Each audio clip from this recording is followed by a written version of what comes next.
Gentlemen, we are live. Woohoo! Happy Friday, everybody. I know it's a few days late. That's all my fault. I'll take full responsibility for doing this on Friday instead of Tuesday. These two guys were ready to go every day, and I wasn't. Oh, good.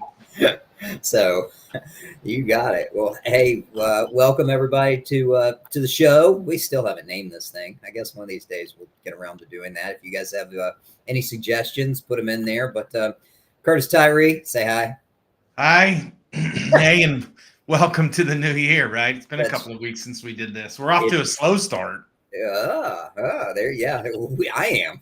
Well, not really. I mean, part of it's just nonstop, and part of it is a little bit off. Matt Bright, how are you, sir?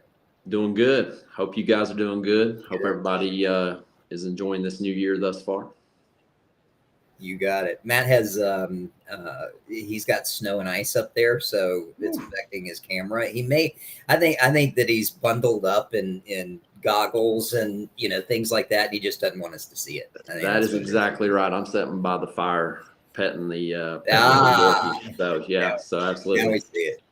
Yeah. You got it. Cool. Well, Awesome. Guys, we're going to get into what we've seen so far in 2025. What kind of expectations? I just saw an interesting article I want to dive into too, because I've got some questions on it. I was just going to say new year, new you. And before we do all of that, let's hear about what you've got. You, my friend, have gone out and got a new role and sort of joined this side of the real estate game. We'd love to hear about that, what you've learned and how your experience thus far has been. It has been fantastic. For those who don't know, I am now on the new construction side with Pulte Homes, Pulte Group, which of course is Syntex and DeVosta, John Wieland, Del Webb, all that stuff. America West. I think I got them all right. I mean, it takes a little bit to get all these different things, but it has been eye-opening. It has been fantastic, and I will tell you, it was. I wish. I really do. In some ways, I do this, and Curtis, you'll probably get this, but I wish that I had looked at this 10 years ago, if not longer, right? Because this is. Somebody asked me, is there a difference between the general side and the new construction side? And I said, yes. And getting into it, I'm going to say yes and no. And we can talk about that a little bit, but but more yes than no, right? More yes than no. But there are definitely some similarities. And it has been awesome. It has been a fire hose of new stuff because you have to learn all of the different processes, and there's a 433 page training manual for the position. 443. I don't know. It's a lot, right? And that's just one of them for this. That doesn't take into account learning the other positions too, like sales consultant, Matt, what you do. Got to do that piece of it. And there's some similarities on the sales side, and it's great that that I've had the sales side and the coaching side of it. Because selling a house is selling a house, right? If you do it correctly, which is of course rare, but I see it more correctly on the new construction side than I do on the general side, right? And that's been interesting to watch. There is a difference in that. There's also a misperception that I've seen, having come from the general side, about what the new construction side is. We can get into that, or we can save that for another day. But learning all of the different pieces from having the product and learning all of the different floor plans and different communities and different options and different all kinds of things, to the pricing structures, to getting in and seeing the land acquirement process, I guess you could say, right? The development process, the procurement process, the customer service, the marketing, all of these pieces to it are just awesome. Yeah. And it's a lot. Yeah. And I've got to say that the people that I am with are just fantastic. They've all been awesome. Sure. Yeah. That's good to hear. Yeah. Yeah. I mean, you didn't ask, and yet a lot of moving parts, right? And not that there's not a lot of moving parts in general real estate, just it's different on this side. And, the house doesn't exist yet, right? Right. So there's all that moving parts. Yeah. I think the similarity, like you said, you just made me think of something. Similarity being this is a niche. And how general real estate agents will then, of course, niche themselves oftentimes, whether it be to an area or a community or a style of home, whether it be luxury or waterfront, depending on the area of the country that you're in or geographic. So it's a niche, right? And of course, with anything like that, getting into it new, it's a learning curve and exciting and overwhelming at the same time, right? Yeah. It is, and that's it's probably part of the aha. It's even more than I expected, right? Getting into that side of it, especially in this position. I'm not sure if I really realized that it was having to know all of the pieces, right? I knew that I had this coaching process and this leadership piece of it, but to get into all of the other pieces, because we do have to know it. Right. We have to know all of those pieces. So the knowledge base is deep and wide. And I'll say this too, because Matt, we all three of us have preached this, but now I'm probably going to preach it even more. If you're on the general side and watching this, guys, you should look at this as your niche. Not necessarily. I mean, if you don't want to join the new construction and the builder side and the on-site, the sales consultant side, that's fine. But to have this in your pocket for your buyers and sellers, because they've got to move somewhere, right? For all of those sides, we have 30, 60, 90-day closings. We have 5-6 month closings. We have 9-month closings. Every single person in your funnel can find a solution, and you're protected. Period. Right. 100%. I mean, every time. It's just. I think that's what we've been preaching. It is, right? It is, and it's. But I'm amazed at how many on the general side don't even look at it. It's like, guys, come on. I mean, and the truth is that by learning new construction, by the way the land is developed, the way we build, the way we do things, it would help anybody in the resale world to understand how, even in yesteryear, how these developments happen, how these houses were built, and how code changes, and the knowledge that they would gain for their prospective buyers, even on the resale side, would be an extraordinary benefit. Yeah, that would be huge too, because if you learn this side of it, you can walk into the resales and you can see and find, and your knowledge base is so much more extensive, and there's it is worthwhile all over the place, not only on having, I mean, you think about it, you've got, I don't know the exact number, but there's 105 active listings, that or whatever the number is, depending on the area and the sections and all of that kind of stuff, that range from all different market points and price points, that are ready for your people to go look at today, and with warranties, with all kinds of incentives, with just so many different advantages to it. Yeah. So anyway, Rob, real quick, I don't know who it was, but throughout my career, and I think you've probably sat in that room too, and I don't remember who it was, but one of the trainers or somebody we've come across in the past, when they talk about general real estate, they talked about the multiple listing service being your store, right? Mm-hmm. You having all of this available inventory at your disposal in your personal store to then sell to clients, right? And it's millions and millions and millions of dollars. And that's the way I'm thinking. You said something and made me think of that many real estate agents don't then have that new construction inventory in their store because they haven't made it a part of their business. And my gosh, we're talking about millions and millions and millions of other additional available inventory at their disposal to put in their quote unquote storefront, right? And make available to the buyers and that they're speaking with. And gosh, that is the opportunity. That's the opportunity on our end to share that information to the real estate professionals, and it's the opportunity for them to engage in it. Because of those real estate professionals that I at least see in our area that are heavily engaged in at least knowing about you're not going to force somebody to buy new construction if they don't want it, right? But having that knowledge base to at least offer it, and knowing what is available out there, and having those relationships with the sales professionals. My gosh, they're making, they're killing it. At least the ones that I've come across. Yeah. Oh yeah, absolutely. It is a missing opportunity. And Matt, this is right up your alley, because you've got you're in that space, and this is one of your focus points.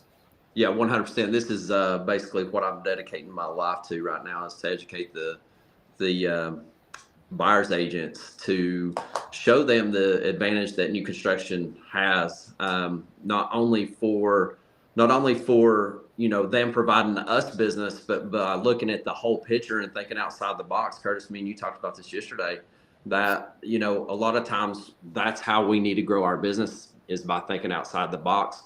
New construction this year alone will have 1.1 million starts, and that's about a 14% increase. So the opportunities are just going to increase for everybody. So get out and look at the neighborhoods as a whole, and think long term as well. So what I mean by that is not only by what's in those particular neighborhoods, but also going out and understanding that they can get a listing from those neighborhoods. Start being the person that is basically over that neighborhood.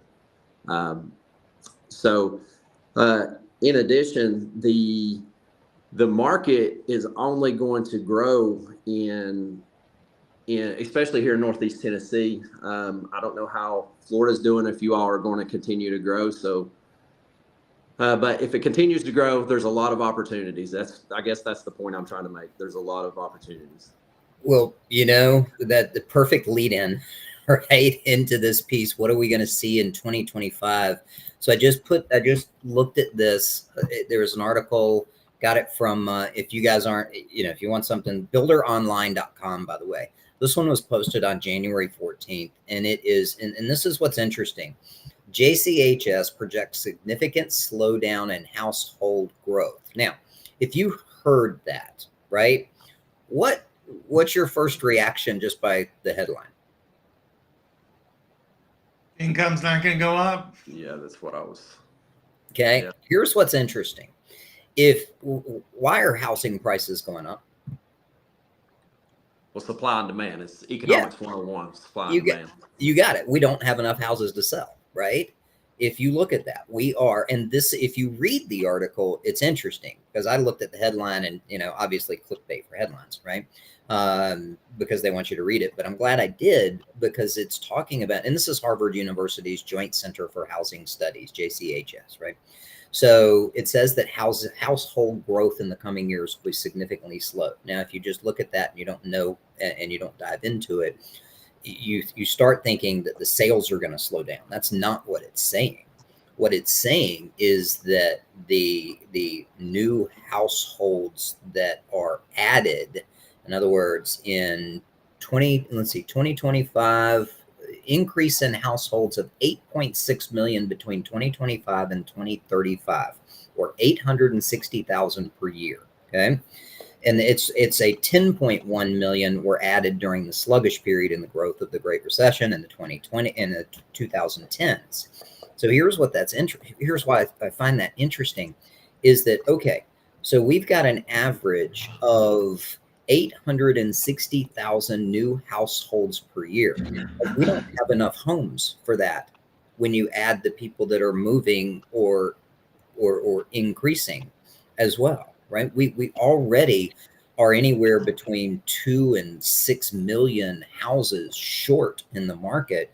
So this is the opportunity on the general side and the new construction side.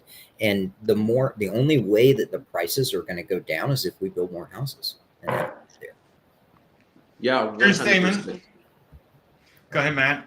No, what I was going to say about that. So, I kind of have a prediction too. Is that so we was talking about the families not having enough money. Well, the national builders are going to figure out something, and my projection is that even though they might lower the square footage, they will provide an affordable house for the generation for what I should say the younger generation.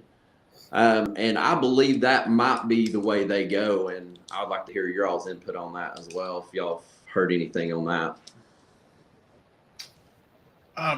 I mean, just from my experience, look, I hadn't read anything, and yet I can tell you in our particular area, that's been our main focus, is affordability and keeping the cost, not increasing the prices, right? And keeping our costs as low as possible to build that house, still make a living, right? Because we're in business to make money, and still provide what would be considered an affordable house without skyrocketing and getting crazy like we did 2-3 years ago.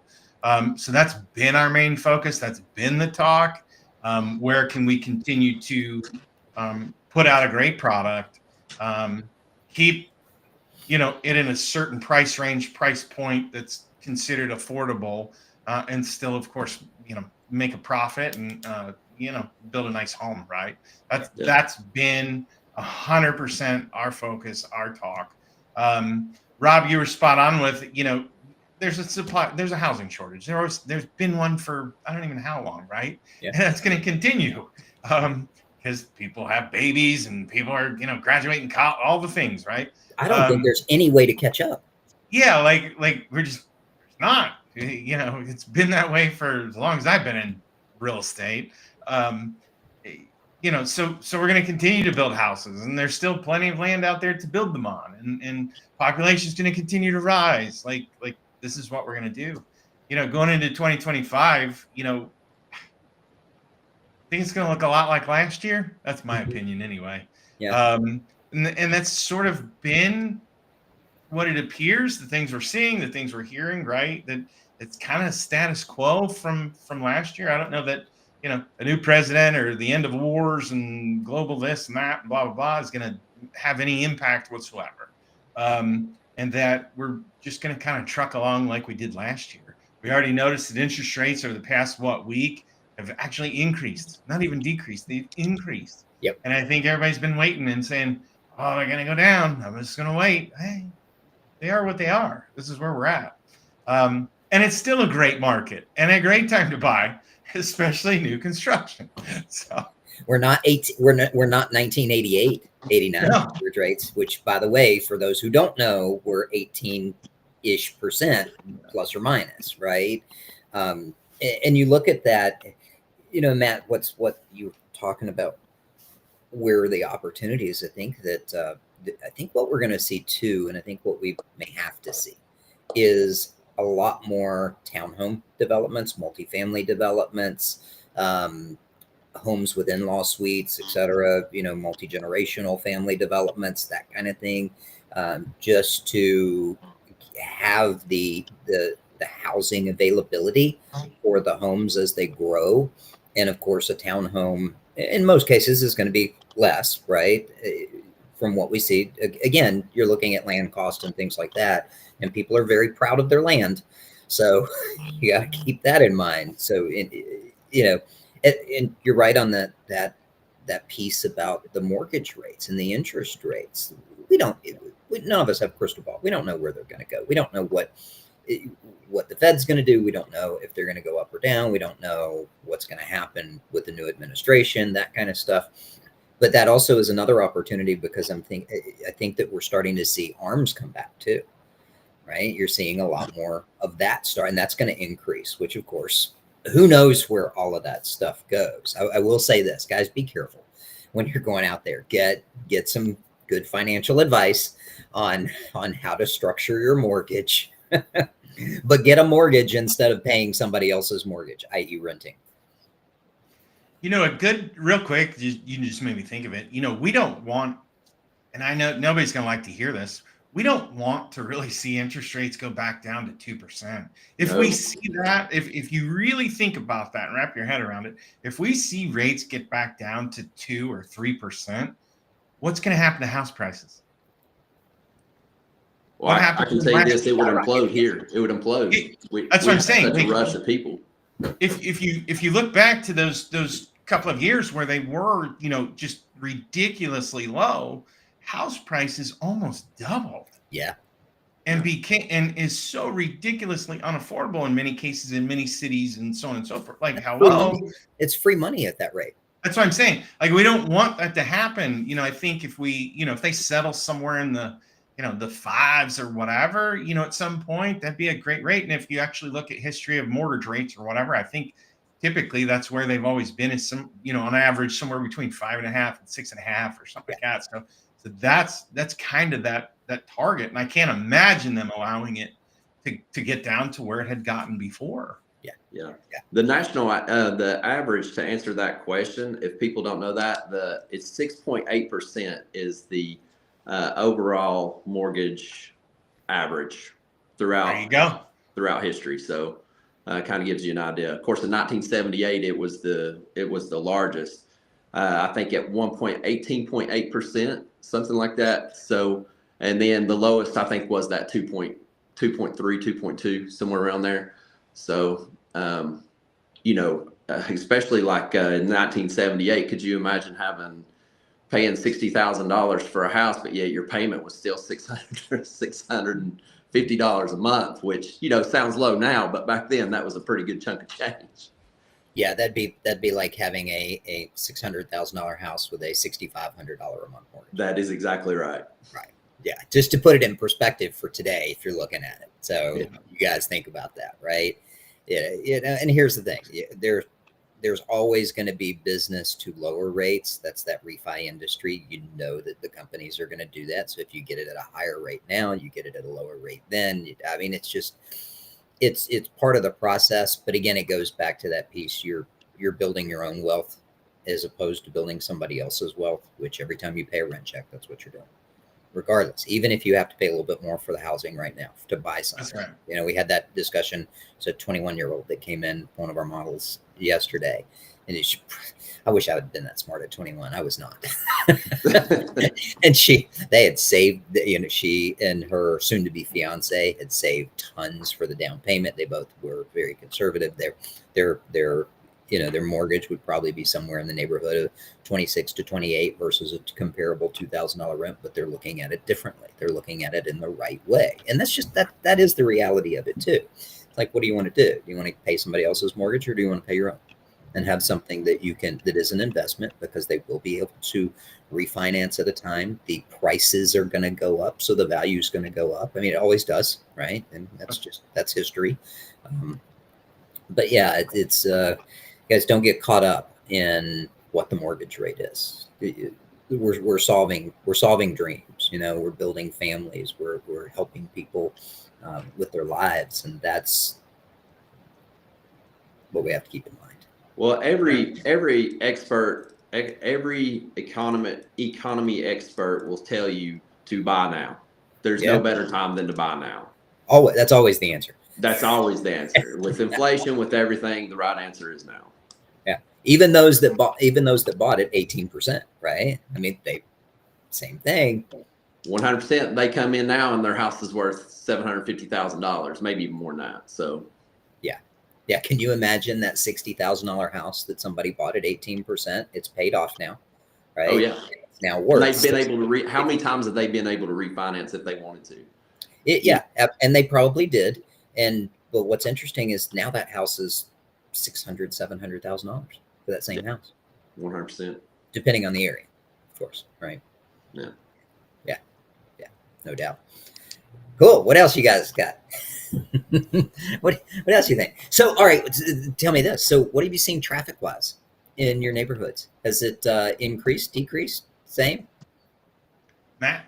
So, I'm starting to see a little bit of a pickup. I had a really good last quarter. So, I can't honestly say that for myself. Here in our division, we did pretty good. We met quota, so that was good. But for me personally, I had a really good last quarter. Coming into this quarter, I noticed that it slowed down just a tad bit coming into the new year. But on that being said, we also had 2 snowstorms that kind of went back to back. So, but for this last week, it has definitely picked up and it's been going full steam ahead. Awesome. What you say? It ebbs and flows, right? It's up and down. It's definitely, I think, since we put the holidays behind us a week or so ago, definitely seen an uptick in traffic and appointments actually set. Those buyers that are out there, actually looking, they're serious, right? They need to buy a home. So not a lot of looky-loos and stuff like that. You got really, focused and serious consumers out there. They're aware of what the interest rates are, and they're out there, looking to buy. And so I think that's a really good thing. Yeah. And that's interesting. Anybody that walks through your door, anybody that talk to, they have a lot more knowledge than they've had in the past, I think. With all of the accessibility to internet and to everything that's out there, they know when they walk through the door. They know when you talk, and this general side and everything else. Guys, they have more knowledge than what they did 5 years ago, 3 years ago, even last year, right? It's readily available, and they are studying. They are looking, and they know a lot before you ever get to talk to them. So keep that in mind. And this piece too, this goes back to what we were talking about 2 weeks ago, is double down on leads and lead generation and effort. You're going to, in a lot of areas, have to work harder to have the same results you did last year. Right. That means you've got to work on your skills, your knowledge, and the utilization of your systems. It's got to happen. So as you guys continue to do that, don't think that this is a gimme. Don't think that you can sit there and do things. You've got to go get it. You've got to increase your skills, your knowledge, and the utilization of your systems and make things work. But this is the time to double down on what you're doing, because it's a fantastic opportunity, and so many people are, let's just say, not taking advantage of it. Yeah, and to recap what I what wanted you to said say earlier at the very beginning of that, Rob, I mean, you broke down the inventory of the way it is. So 30, 60, we've got homes that are available 30, 60 days, 3 months, 4 months, 5 months, even 6 months, sometimes on maybe your occasion, 9 months. So that being said, if those agents have those clients that come into their CRM that are 4 to 6 months, why not get them into contract now, if possible? It just, there's so many opportunities there for that agent. And at least, even if say they don't even buy new construction, that still gives them the ability to keep up with that client. They're showing them things along the way. Because a lot of times, let's all be honest, what do agents do? They see that 4 to 6 month lead come in and they throw their pen down. And they're like, that's a waste. Let's all be honest here. So, I'll give you a call in 2 months and see where you're ready. I'll give you a call in 3 months. I mean, guys, come on. Instead, if you get them on the hook and you show them new construction, I can assure everybody this. We all love new, right? We all do. I don't care what you're in the market for. Whenever you come into a new home, there's something about it. And if you go out and you have that client that's 4 to 6 months out and they say, hey, we want a 2,500 square foot house, 5 bedrooms, three full baths. It's like, you know what? I know there's a new construction out there. I'm going to go do a video for you guys and let's just take a look at it. It goes back to what me and Curtis talked about yesterday and that's thinking outside the box. Get them on the hook. Let them know you care, right? No better way than that with new construction, because let's be honest, 4 to 6 months, there's no resale inventory. That resale inventory has already, it's gone. Yeah. So new construction is always going to be here. You made me think of 2 things. One, guys, get into video. Send more videos. Seriously, send more videos on education, on what you've got. Send them to, if you're on the new construction side, send them to your realtor partners. If you're on the general side, send them to your clients. Get into that process, because you will see people trust video more than they do text and even phone calls nowadays. And they sure don't trust email. So if you're sending email blasts and that's what you're concentrating on doing, you're losing the game. You're already losing the game, right? If you're not talking to somebody, if you're not sending videos, do that. But then you said something else too. We all love new construction, right? This is not like that conversation between buying a new car and one that's 2 years old, right? People say, okay, I want a new car, but I'm going to buy one 2 years old because it's got depreciation. Well, homes don't depreciate. It's different, right? I want a new home because I want to be able to pick things. If I can do that, I want to be able to go in and make sure that there wasn't a cat that sprayed the wall, that somebody covered it up from the paint that's going to come out and I'm going to smell it in 2 years or a year, right? I mean, let's be honest, or a roof that may have been patched in some way that made it through the inspection process. I don't want to worry about those things. I want to be able to have something that is mine, that no one else has ever had, and that's the same with everything else. So, Rob, you both made me think of something, and Matt, I don't know if you were in general real estate, but Rob and I both were for a long. Well, he was for short period of time with the same company that you and I were with. Oh, very good. All right, so if you think back, you made me think of something. If you think back, I think back to my days of being in general real estate and talking to lots of buyers and stuff like that, and new construction was not part of my repertoire in a conversation that I had had. And shame on me, I was not as well versed as I should be, or any at all, to be honest. Full transparency, right? However, if I were to get back into new construction today, general real estate today, it 100% would be part of my inventory, my knowledge, and a conversation that I would at minimum have with each and every buyer that I would speak with, without question. Yeah. Not that I would be, hey, you got to go look at it. It would just 100% be at least part of the conversation. Have you considered new construction because of all of the stuff that's happening, number one, and number two, the advantages, and at least have the conversation. If they say no, fine, but at least making it part of the inventory that I have available, and making it part of the conversation I'm having with those buyers. Yeah, 100%. You got it. 100%. By the way, Matt, on that note, tell us about your first session with the general side, the class that you did. How was it?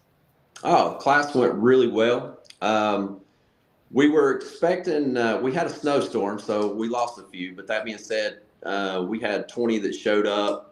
Everybody was really engaged. So myself and another girl helped me out with the class, and it was honestly, it was a 6-hour class, but we had to put it down to 3 hours. So it was a lot of knowledge, a lot of questions were asked, and it was an overall view. So not only with D.R. Horton, we were obviously, we let them know how we operated, but we also let them know that there's a whole big area of new construction, all the way from, we talked about spec building to semi-custom building to custom building. And we even broke it down into how the homes were built. We even discussed, we even got into talking about the heating and rating systems, heating and energy rating systems. I think it was very, very knowledgeable class, and it went very well. I had a lot of people reach out and say that they would actually like to take the whole 6-hour class. So this next quarter, I think we're going to do it again, and hopefully we'll have a bigger turnout than we did before. Awesome. We may have to break that up and have it as, have it on here over the period of the next 6 weeks or something, or 6 months. Yeah. Or something. Awesome. All right, guys. Any final thoughts? Final thought. I do have one. I wanted to bring something up. Guys, on your videos, and I'm not here to promote any company. I'm just going to tell you who I use, and that's BombBomb.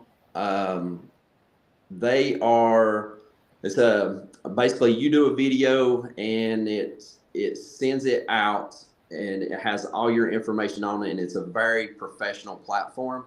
So just platforms like that. There's others, obviously, but the reception I get from that is amazing. People, matter of fact, I do it every single day now. If a client calls from out of state, I'm showing those houses with BombBomb, and it is. I cannot tell you the value that it will add to your business. That's why you're doing what you're doing.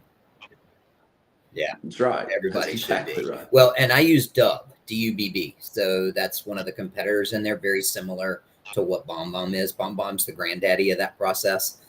Been around a while, so it doesn't matter what you use, just do it. Right. I'm not promoting. They're not paying me to say that. If they want to, they can. But that being said, just do your videos, guys. Can't tell you enough about 100%. it.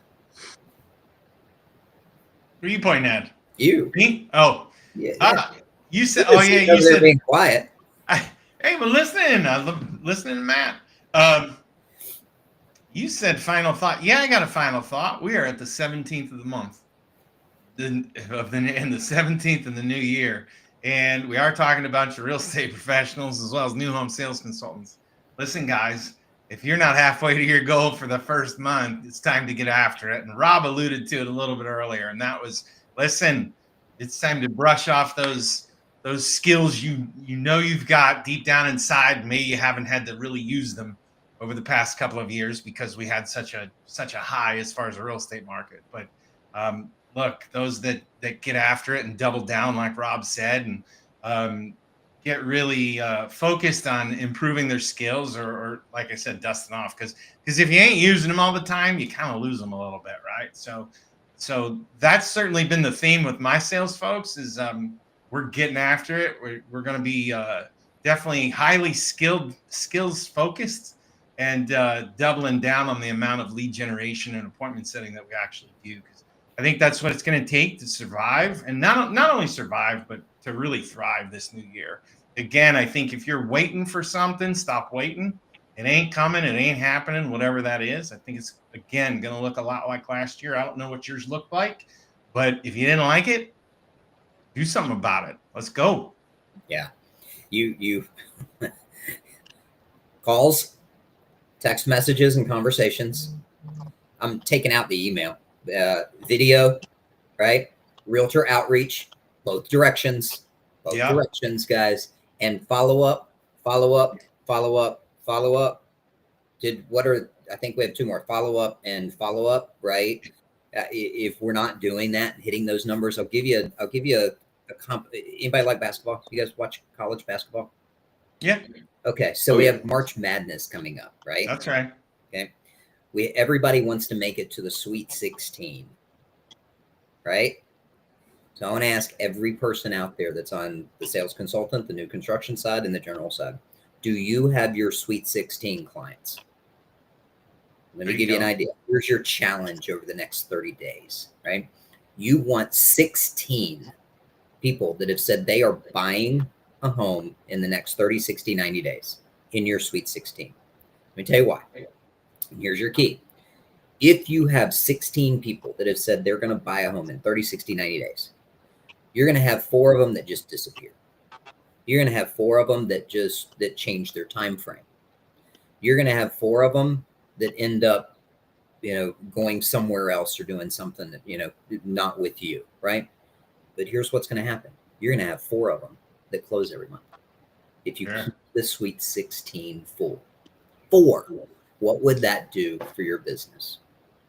And the only way to do it, calls, texts, conversations, videos, add that in there. Again, forget the email. Outreach, follow up. Hey, I added a follow-up in there, right? Are you trying to say this a contact sport? There it is. All right, Sweet 16 challenge for the next 30 days. Go get them. All right, go. Good. I love that. Awesome. Anything else? All right, join us 2 weeks. We will be back to Tuesdays, I think. Yeah, to be determined, right? All right, y'all. Thanks, everybody. You make it a fantastic day. And like Curtis said, you're on the 17th. You better be over halfway to your goal. Otherwise, you're behind, right? Yeah. Do it. All right, Matt, I know you're already there. Curtis, thank you. Everybody else, Yep. make it your week.